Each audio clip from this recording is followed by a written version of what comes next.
It took series of neuropsych tests over several years that they finally said, yes, he does have. And they said he had either subcortical or he had frontotemporal. And so they finally said, okay, yes, this guy needs to be supervised 24/7. It was some consolation. It's heartbreaking, but at least you want answers as to what's driving all this. And the fact that conventional medicine was not validating anything, it made it difficult because it ended up trying to figure out his care needs, trying to, figure it all out when I wasn't giving any prognosis. And as it turns out, he lived, he died after 12 years, but nobody could tell me because they didn't know what he was dealing with, what it was.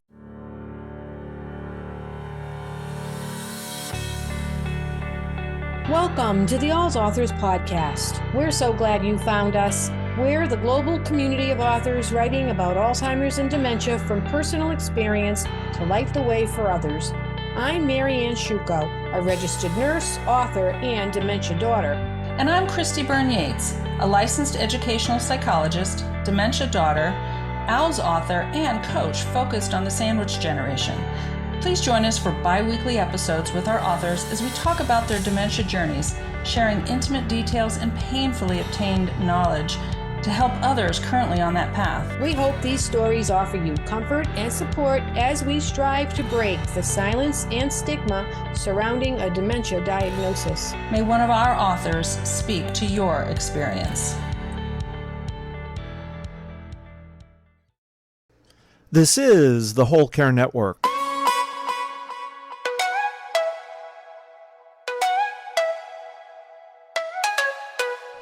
Helping you tell your story one podcast at a time.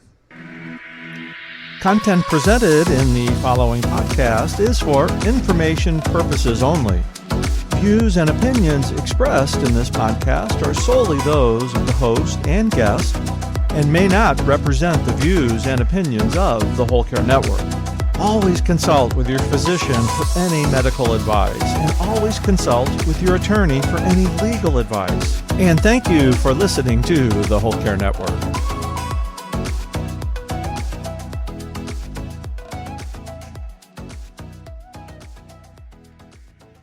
Hey, Christy, how are you today? I'm great. I'm glad to be here. Thanks. I'm so happy you're joining me on the podcast, and I want our listeners to know that they may hear your voice sometimes and not mine. Yeah, it's exciting, and I'm glad to be joining you on this. This is great. Awesome.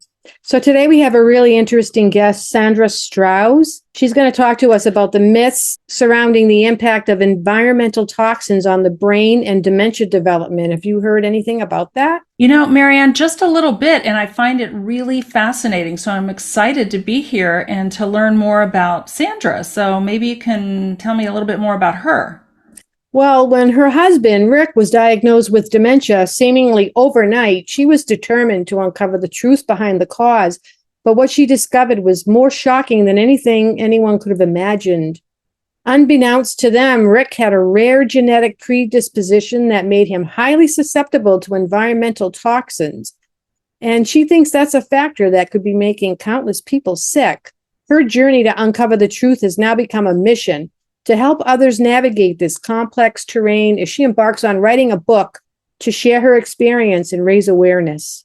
That is so fascinating, and I think it'll be interesting to hear from her about what she's done and how this fits into who she is and what she's brought to the table. This sounds really fascinating. So it sounds like she's really very scientifically oriented, and what else has she done that helps her to bring this to the forefront? Well, she's a dedicated consumer educator in wellness and has spent over 25 years promoting healthy lifestyles and understanding complex health issues.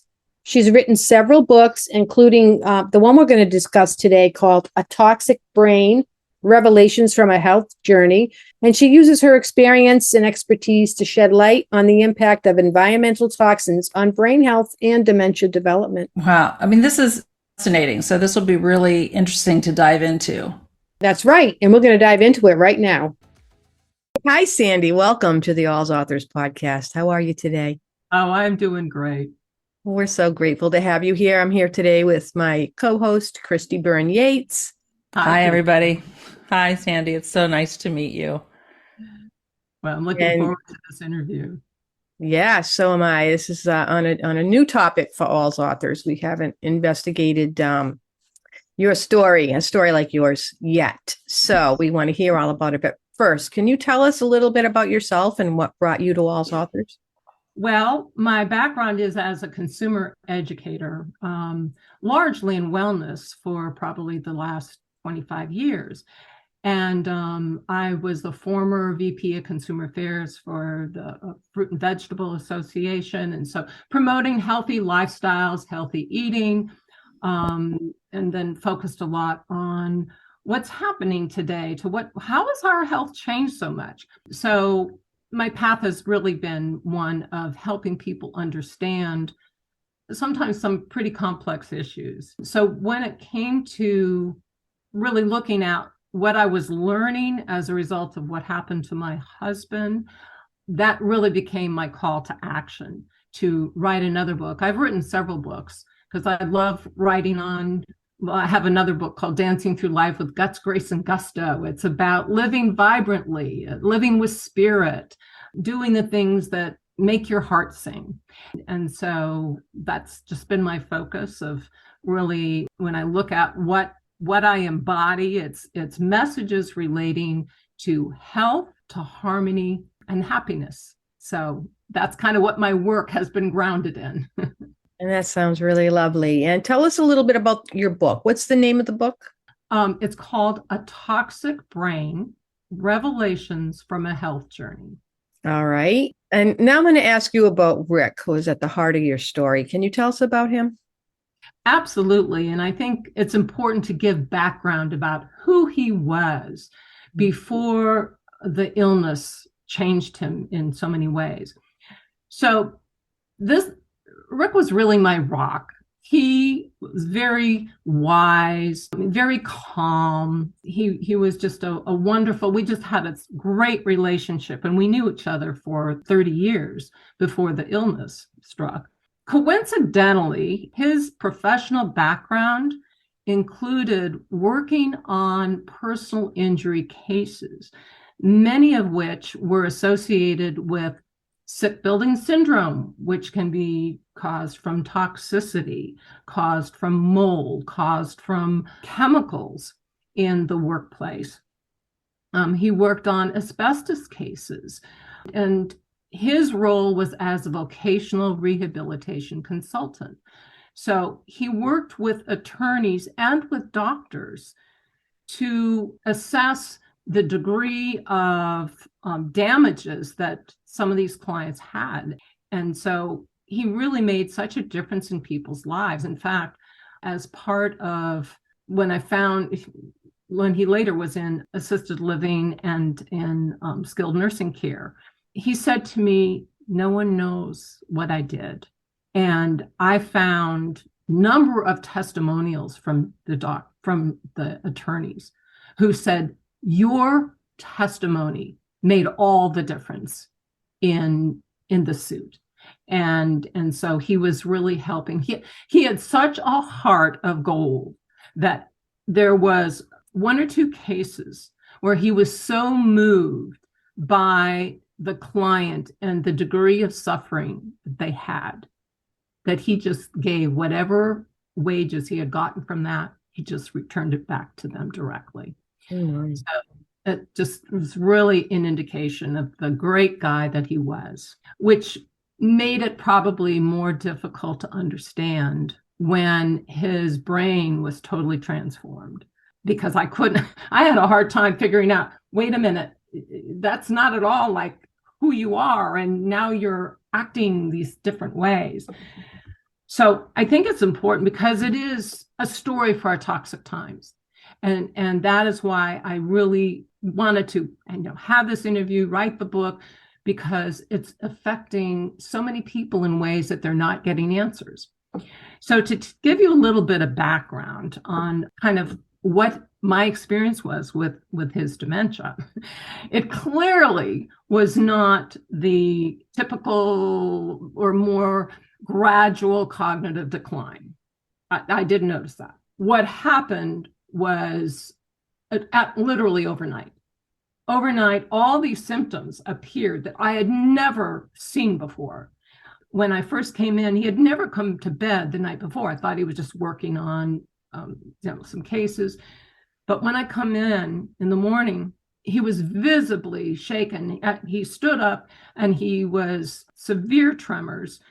He had this undulating abdominal thrust like I'd never seen before. He was talking strangely. It's like he was saying things like, "I'm leaving you with nothing." And I go, "Whoa, what does that mean?" And he couldn't explain it. So he was hospitalized for a week, underwent all sorts of the conventional tests of MRIs and CAT scans and EEGs and blood work. Nothing came up. It's like, I said, certainly, there's things going on, and nothing came up. So he was discharged after a week with a diagnosis of generalized anxiety disorder. Well, I knew this was not just a case of anxiety, especially because he was always so together in terms of being able to deal with so many things. Yes, stress, lots of stress. And that I couldn't attribute everything to that, because he always kind of knew how to deal with things. So his dementia would not even be diagnosed for 3.5 years. So I was dealing with him in a way that all the strange behavior, which nothing was making sense, no doctor, and we went to lots of them, all sorts of specialists. No one really offered answers that made sense. They had their theories, and a lot of them, because he was just 59 at the time, they never really even considered dementia. They thought he was just stressed out. They thought he might be bipolar or have some other psychiatric conditions. And of course, I kept giving them all, I noted all the observations. I sent emails. I said, now I'm noticing this, and I'm noticing that. And I was hoping that they would put all the clues together and they would say, aha, this is what you're dealing with. But that didn't happen. So what happened, though, after about a year, I saw him playing with a knife, and I took it away.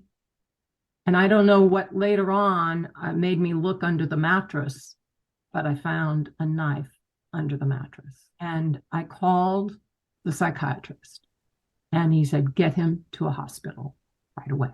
So again, we had been in several hospitals.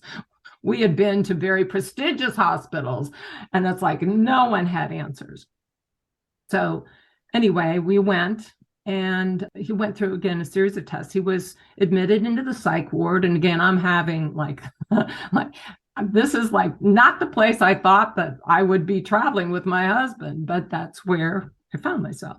And it was there that one of the doctors that he worked with, a psychologist, theorized that because he knew Rick and he knew how his brain works so well, that he figured Rick might just be so depressed that his brain wasn't working that he needed to have electroshock therapy. Mm-hmm. And coincidentally, we had talked about that years before, and it's like, no, well, never, ever, ever. Doesn't seem like it would be the right thing to do. But faced with everything that I had done, I had gone through holistic practices, conventional practices, and no one could I guess the holistic figured out it was toxicity, but the therapies that they gave me didn't have any effect that I could see. Anyway, while he was hospitalized and having the ECT, in fact, the second one he came out of, he whispered, nothing's working. And it was like a divine moment. I get a phone call from my co-author of another book that I had written. And he was coaching a woman who wanted to be a speaker. And he said, I was telling her about your husband and that they really don't know what's going on. And when people that have had mold exposure hear that people don't know what's going on, your radar goes up. And she called me. She came over. She brought books with her that explained what might have happened to my husband, which in fact, it was toxicity. It was exposures to mold, to Lyme, which we found out through going to a biotoxin researcher who was doing groundbreaking work at the time. And so he had specific biomarkers which indicated his inflammation. The doctor said he's got some of the highest inflammatory markers I've ever seen.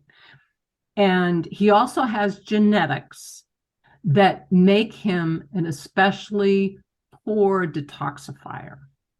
And in fact, not only there's about 25% of people have this in the population, that's millions of us, but his was about 1% to 2%. So he had the worst of the worst, what Dr. Shoemaker at the time called the dreaded genotype. We also found out through other research that he had exposures to lead, high exposures to lead, to mercury, and of course his life history. He grew up first 20 years of his life on his father's property of a leather tannery. And so all those exposure to chemicals, which he was unable to detoxify. And so continuing through life with then getting mold exposure. And we actually had mold for many years. We didn't realize we had mold until they said it could be mold. So all this had just caused a body burden of toxicity and led to his dementia. So it helped to at least give us answers. It was consolation only that we knew what it was, but we never got confirmation from conventional doctors about the toxicity aspect. It was only in the 11th year of his illness that a neurologist shared with me after he was hospitalized. He was falling and he had other issues. And he told me, your husband is in the latter stages of Lewy body dementia. I said, no one ever told me that. And yet this was something, the first 3 months of his illness, I took to the doctor. I took to his psychiatrist. I said, this sounds just like what's going on. And he basically dismissed it. And they kept, conventional just kept dismissing the dementia aspect of this, which looking back is pretty surprising because it had all the makings of a dementia.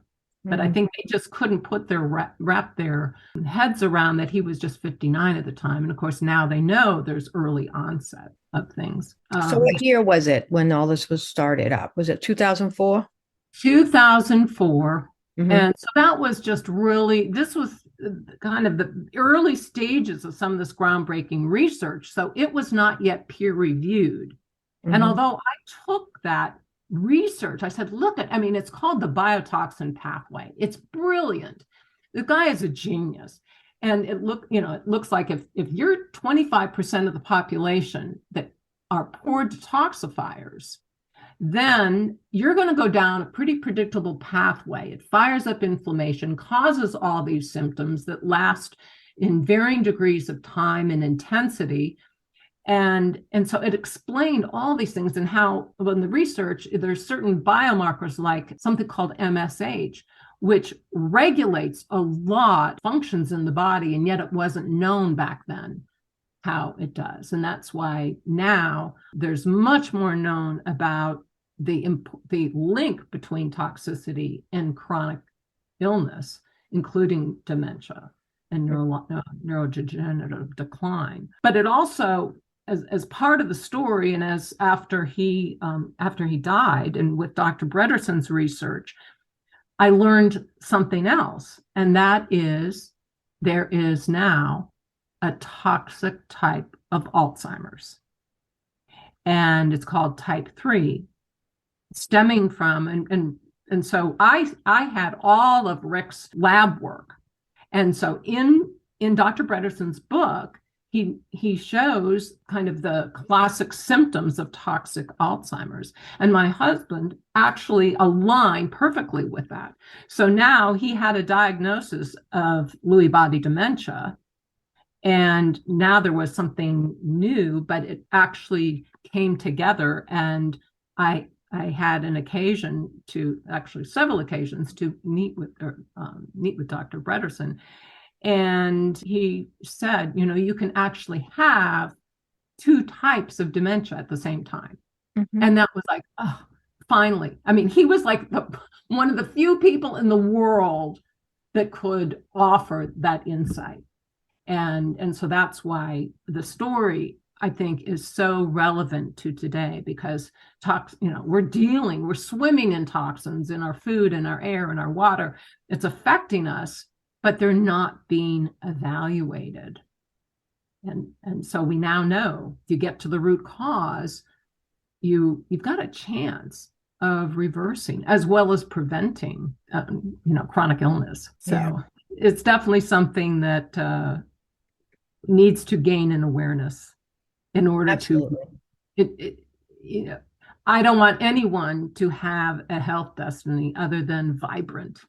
And what it does is causes an autoimmune reaction, and that leads to, all sorts of things, including dementia.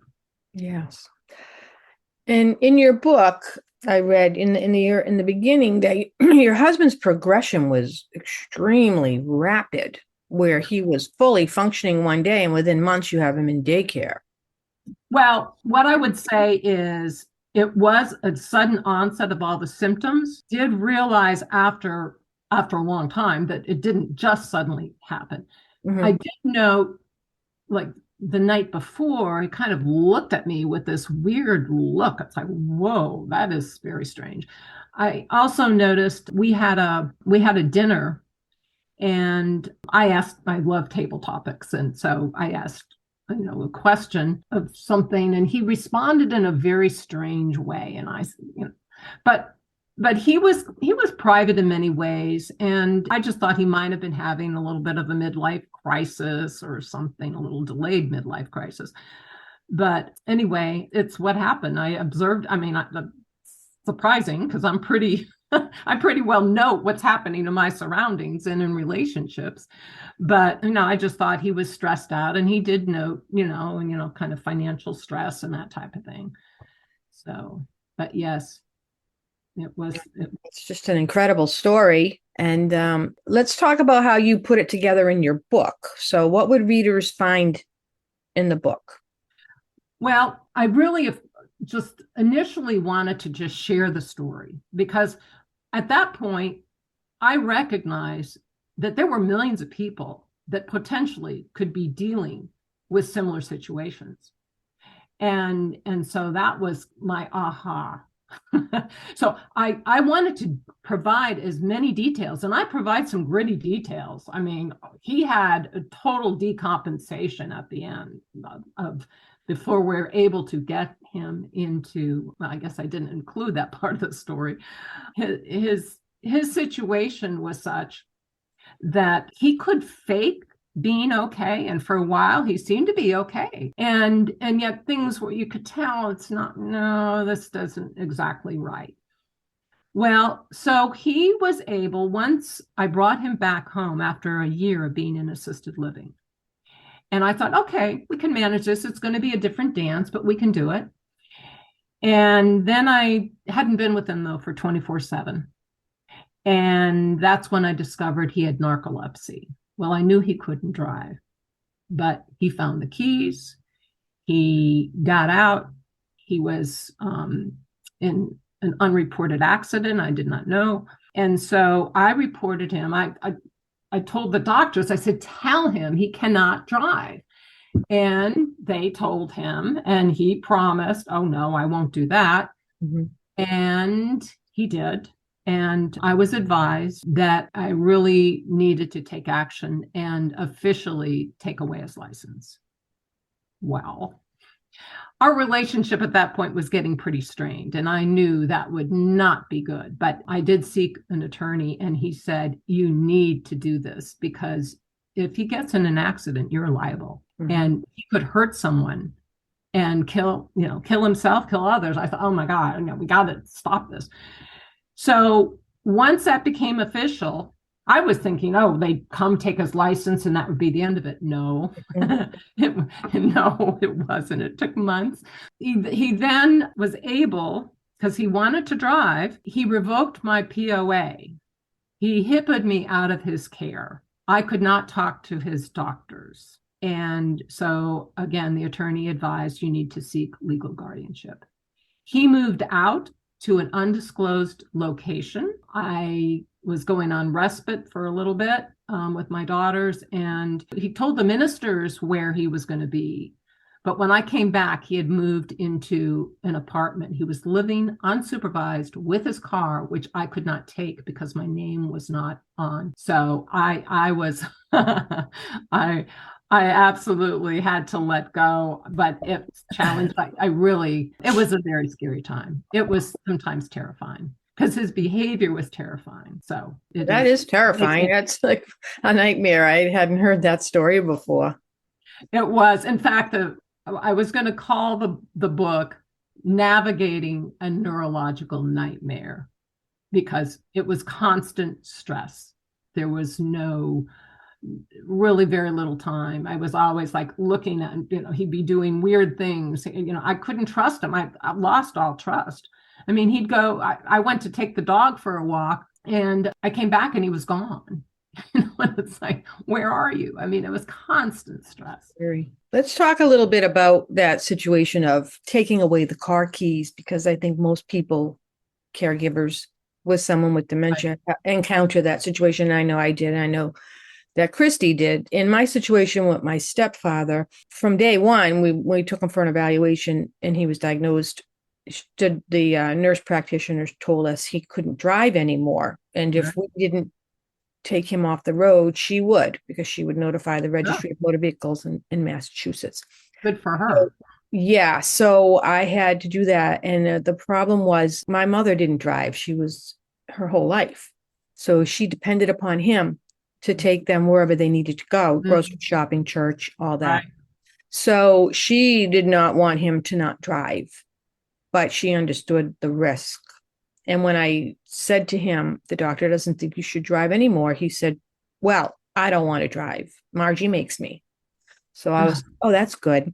So we removed the keys we took away and hid the keys to the car. Of course, they still have the car. Right. And then it wasn't so bad for us because he didn't ever try to drive again. He would ask about the car. My brother disabled the car. He did something so that it wouldn't start. It was in the driveway, but you couldn't start it. Just connect something. And my stepfather would never be able to figure that out. So that was great. And then even though after he was in long-term care and further along on his journey, he would occasionally ask about his car. Where's my car? And right. Your car is at home. It's okay. It's good. Right. And he'd be satisfied. So Christy, how did that work out for you? Much like what you're describing. For me, it started with my dad. My mother had Alzheimer's, and she was in very early stages of that. And she was a better driver. My dad had vascular dementia and he had a lot of other physical problems. So driving physically was a little difficult for him. He had severe plantar fasciitis. So just moving his legs and everything, it was just really hard for him. But he would drive up to Starbucks and get his coffee and then come home. And so when I had a talk with him about the driving, he said, well, I don't really go very far. And so what I did is I just had my dad was still pretty rational at that point. He wasn't too argumentative and he was in a lot of pain and he knew it. And my mom was doing the bulk of the driving, but they weren't going a lot of places. And if they were going anywhere that was outside of, their little enclave, I would drive for them. But I said, Dad, between your house and Starbucks, you could take out about 10 people. All right. So he's like, or I said, Dad, you could have an accident. And he said, I'm not worried about, if I get hurt, whatever. I said, and that's when I said, Dad, it's not you I'm so worried about. Right. I said, Dad, you can live with having an accident. Right. I don't think you can live with harming other people. Yeah. And he kind of looked at me, and then I got pretty teary, and I told him how much I loved him. I talked about how he taught me how to drive, and how he used to complain about the old people on the road and things like that. And then I just said, Dad, I can't at this point. I don't feel like I want to be the one to say you can't do something you really want to do, but I need to have some boundaries. And my boundary is, if I'm going somewhere with you, I'm going to drive. And I won't allow you to drive either of my kids anywhere. Mom has to drive, or I have to drive. Mm-hmm. Because I don't think you could ever live with harming one of your grandchildren or anyone else. And I think that hit him. So he didn't say anything, and I left. And about, I don't know, a week later, he said, "Here are my keys." And that's how that happened. But I was lucky, right? Because it might sound really cruel, but I kind of hit him where I knew it would impact him. I wanted him to see the bigger picture, because and I was frustrated because, you know what? I did have I did talk to, before all this, I talked to his doctor, and doctor sent something to DMV had him, and you know what? He passed the test. And then the other, and this is where I feel like there's a problem sometimes with doctors and DMVs, unless you get the right doctor who's willing to act as like your nurse practitioner did, then you're kind of lost, because if somebody's not willing to be the bad guy, you got a problem, right? We had 2 doctors that were not. They're not willing. Yeah, and then the other thing that happens, eventually my mom, when we finally were able to take it away from my mom was having a hard time passing the written exam to renew her license. She failed the written exam, I think 3 times. And finally they said, well, we'll give it to you verbally, because they thought, well, that'll help her. And then and she passed it, because she just couldn't comprehend, cognitively understand what she was reading. She'd lost that, that fine tuning, but she could tell somebody what she would do in a situation. And so I'm like, what is the problem here? I mean, I kind of feel like, I understand you want to deal with people who maybe have learning disabilities, and I'm a disability advocate. I understand that there are times when you want to have modifications. Absolutely, 100%. But we got to look at the big picture here. And you've got an 80-year-old woman who's got a diagnosis, but they didn't know she had a diagnosis of Alzheimer's, because she wouldn't disclose that. So there's a lot of things that get through the cracks. Absolutely. Well, in my husband's case, they, when I told him you can't drive, he said, "Oh, I wouldn't hurt anyone." Yes, and that was not at all like the compassionate guy that I knew. So it was like, well, wait a minute, that is scary.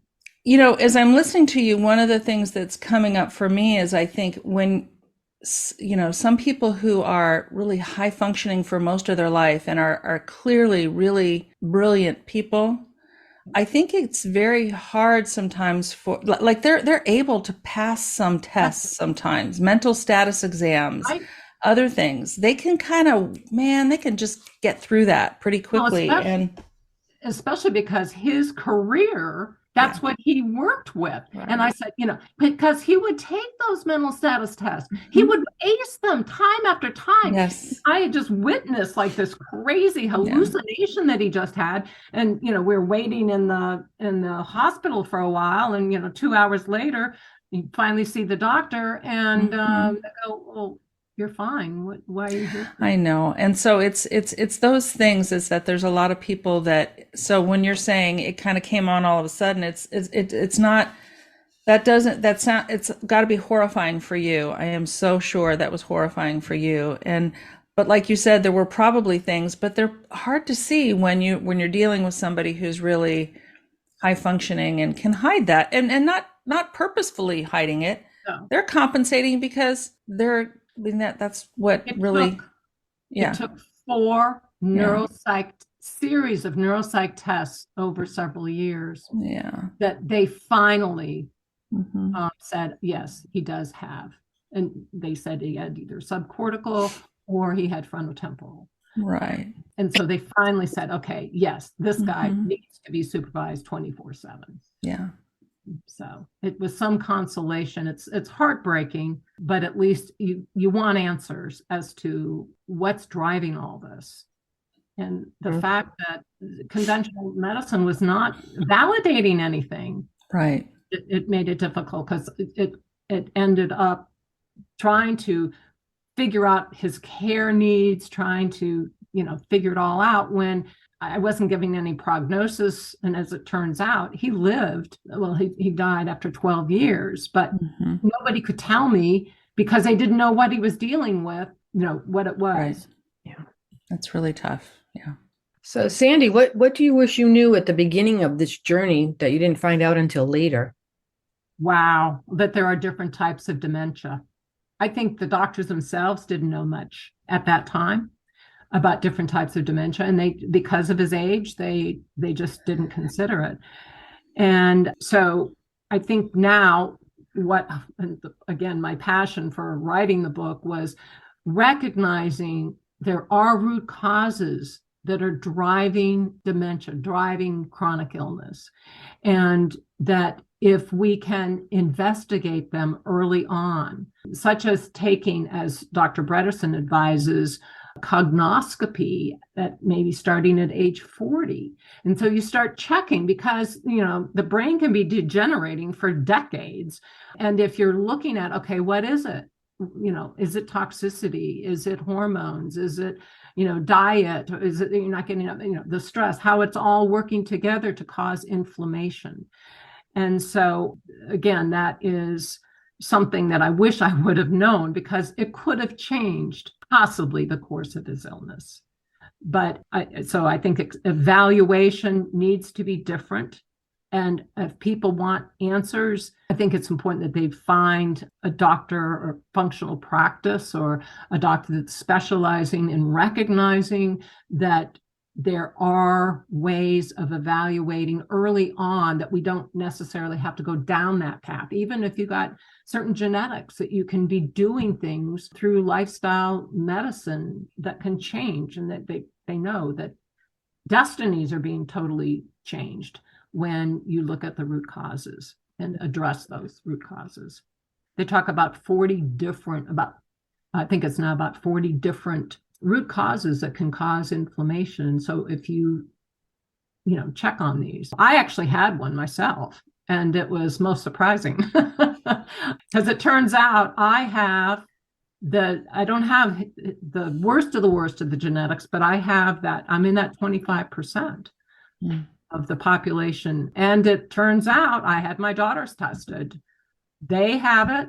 I had my mom tested, who was alive at the time, and sure enough, she had it. And I look back, and my grandfather was always sick, and they never knew what was wrong with him. So it's affecting. When I look at just in my family alone, it's definitely something that, I wish I would have known. But only as a result of his illness was I able to probably prevent some of my own health issues, because I am very much into lifestyle medicine, of eating the right things, of doing the exercise, of trying to get enough sleep, of trying to do those things that they now know are linked to reducing inflammation. And we live in very inflammatory times. And so we have to be very cognizant.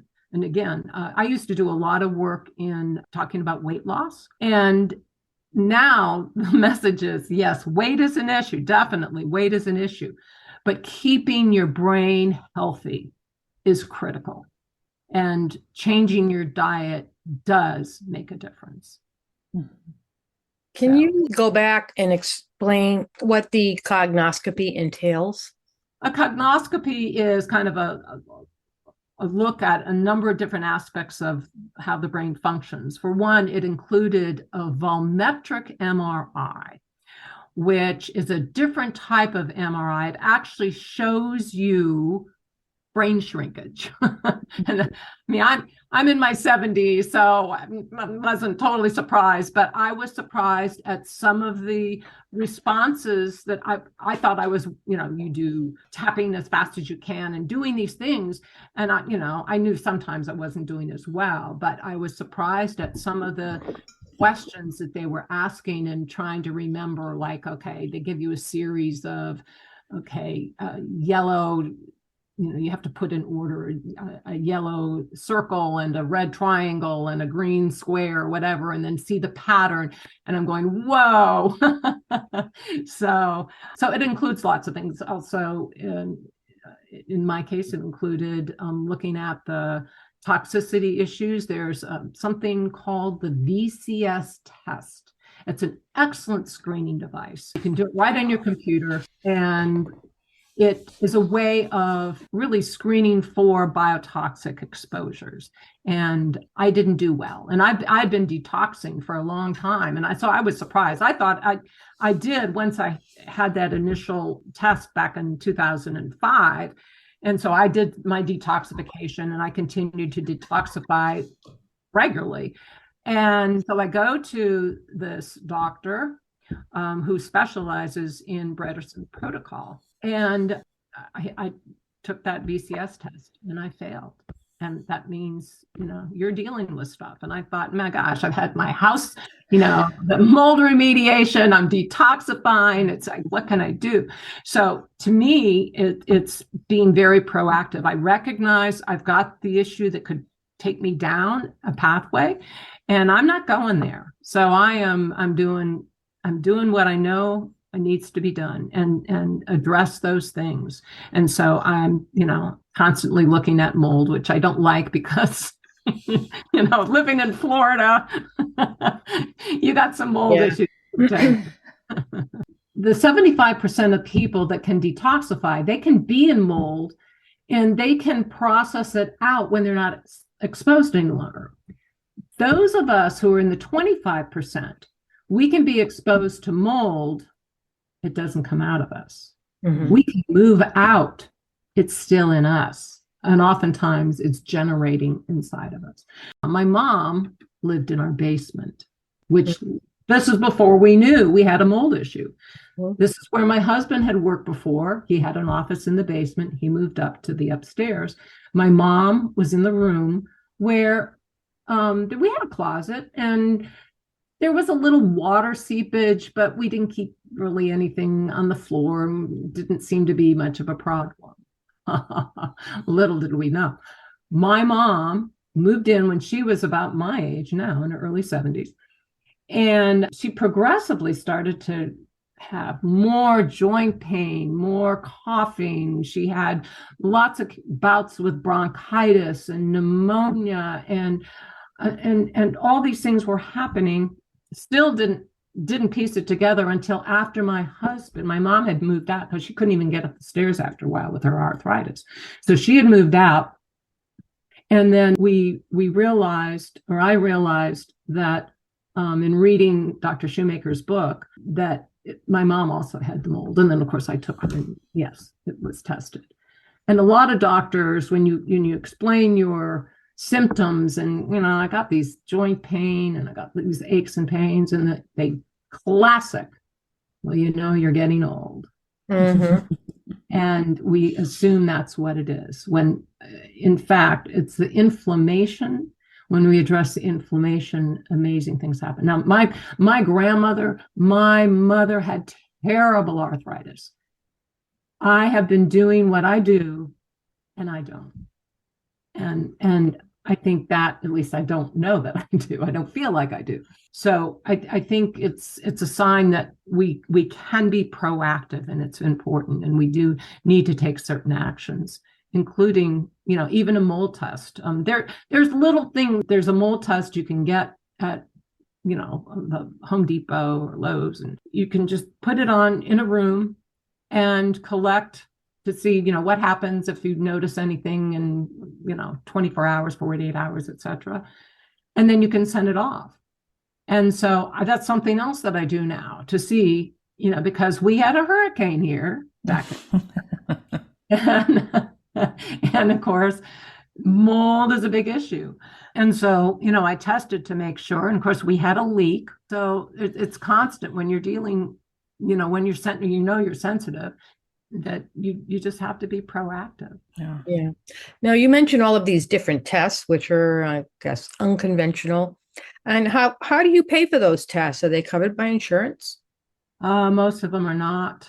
And this is the problem. And I address this in the book because we now know there's ways to prevent it. We know that functional testing, functional practices have the answers that are needed, but they're not authorized usually. So it's out of pocket.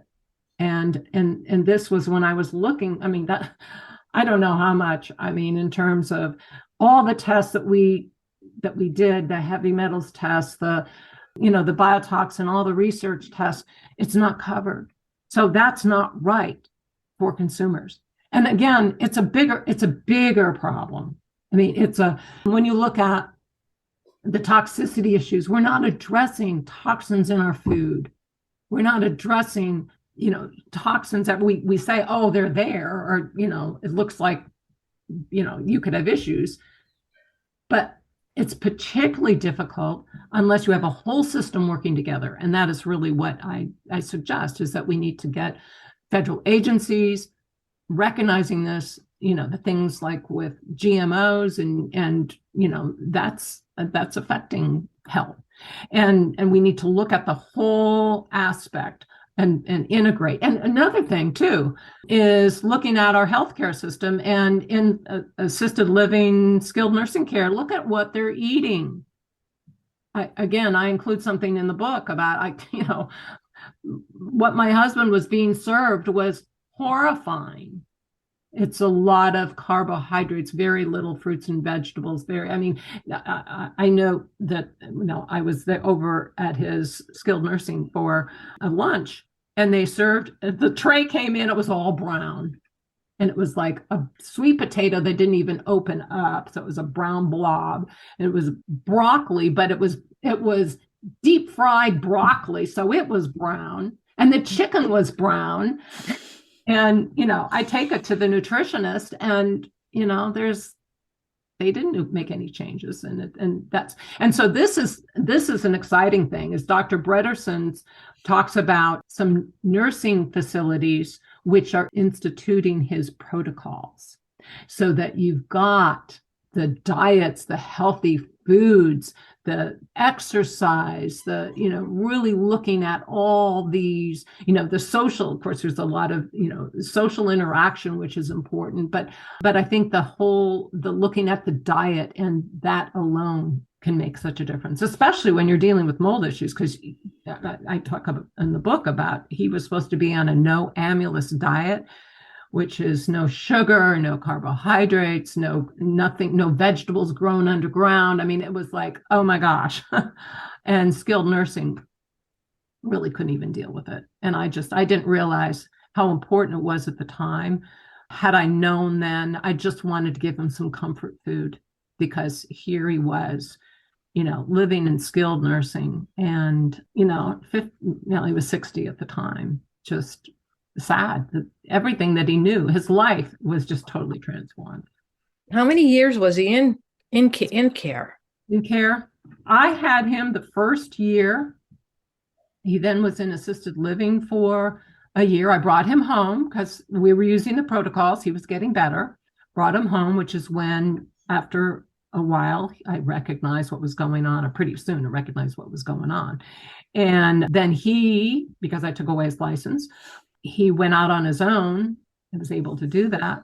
Once I got legal guardianship, which was about 8 months after that, then he was in assisted living. He was in dementia care. He improved. Lewy body. I didn't realize this.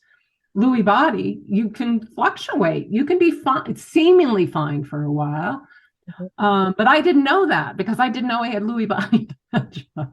So actually, we because I kept thinking, he would be in skilled nursing and then he'd be having this rebound and interacting. And I go, you can't be here where they just watch TV and they're slumped over all day. So I'd get him out, and he went to assisted living, and then he was fine. He was only on like tier level 1 just about 6 months before he died. Wow. and it's like, okay. And then shortly thereafter they go, nope, he's got to go back. And then he went into hospice, and and that was in skilled from that point. But that's quite a journey. It was, and then of course, once he was diagnosed with Lewy body, they said, he really shouldn't be moved. And I didn't know that. I was just trying to do the best that I could to meet his emotional needs, his mental needs, because he seemed fine. I mean, fine at times. I mean, and that, I think this is another thing. I did not know this until I was actually doing research on the book. And that is Lewy body dementia. They can just kind of have periods that can be, very easy, very uncomplicated. And then other times they're physically, everything just collapses. And so I think that's important, that people recognize the variability, much more so, I think, with Lewy body. So I think if that's, again, part of the consumer education, if we understood and were educated on some of these things, when he had Lewy body dementia, I was still dealing with him at so many levels. I didn't even go on at that point. He was in skilled nursing care, and I just had to release that I had done the very best I knew how. And still felt like I had failed at times, especially since I didn't know what he was what his situation was. And so I went through a range of emotions, of frustration and confusion and anger and everything, as people who are caregivers do. Exactly. It's part of the journey. And you're only doing your best. And I think only, it may be in retrospect. And over time you say, I simply did. I was, you deal with a lot, and the emotions can be overwhelming at times. Yes. Dr. Renee Harmon, who is one of our authors, a physician who cared for her own husband, who was also a physician with early onset, said on this podcast that when it was time for her husband to go into care, because she just couldn't manage him and her family and her practice anymore, the director of the facility said to her, now your job is just to love him. Yeah. She was relieved of all of the other responsibilities. She said, we'll take care of them. Your job is to love him. And that's your job, as a spouse. So to put it into that perspective, I think for a lot of people, might be healing in and of itself. And just to know that, you didn't fail. It's a situation that's out of control. It's more than most people can bear. It's a 24/7 load. Yep. We are not built for that. Nobody came with an instruction manual. And your job is to love them. Right. The most powerful thing. That advice was given to me as well. I did volunteer work years ago in our county detention center up in Virginia. And I went in thinking, okay, I don't know what I was going to do. I just wanted to be of service. And door slammed behind me. I was there. I didn't know what I was doing. I come back and I talked to the facilitator. I'm not sure what I'm supposed to be doing here. And she said, all you need to do is extend love. And that was powerful advice. Yeah. It was the most moving experience of seeing transformation when love is generously given and non-judgment. That's beautiful. And that's a beautiful note to end on. Is there anything else you would like to tell our listeners before we say goodbye? Oh, I think just if you notice any loved one going through this, not really getting answers, having strange symptoms that you're not familiar with, that there are answers out there. That's critical. There are answers now, but you've got to, really look for the doctors that will know how to address them. So it's more than hope. This is where we are now. It's more than hope. there are answers. And I think that is so important to know in our toxic times. Thank you so much, Sandy. That was just a load of information, and your story is incredible. And we really appreciate you taking the time to share it with us, and for writing the book, which where can people find your book? On Amazon, on Alt Authors, on Barnes & Noble. It's gotten some really great reviews. And I think, again, the purpose for this is to pay it forward. Yeah. And I'm hearing from people who have read it, who have shared it with other people who are dealing with situations, and they're putting their own answers together and seeking information. So that is really the whole reason why the book was written. That's great. That's great. Thank you. This has really been very interesting, and I appreciate being able to talk with you today. Thank you. Thank you. And thank you for both of you and all the work that you do. Thank you, Sandy. You have a lovely day. Okay, thank you.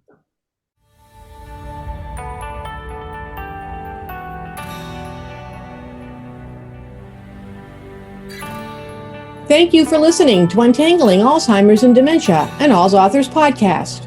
For more details on this episode, please see the show notes. If you enjoyed the podcast, please leave a review and subscribe to it on whichever platform you use to listen to your favorite podcasts. For more information on All's Authors, please visit allsauthors.com. While you're there, be sure to browse our online bookstore, where you will find hundreds of carefully vetted books on Alzheimer's and dementia. You can also find us on Twitter, Facebook, Instagram, and LinkedIn. Please email your thoughts on the podcast to allsauthors@gmail.com.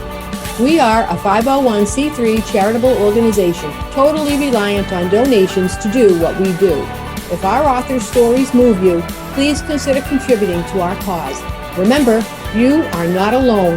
One can sing a lonely song, but we chose to form a choir and create harmony.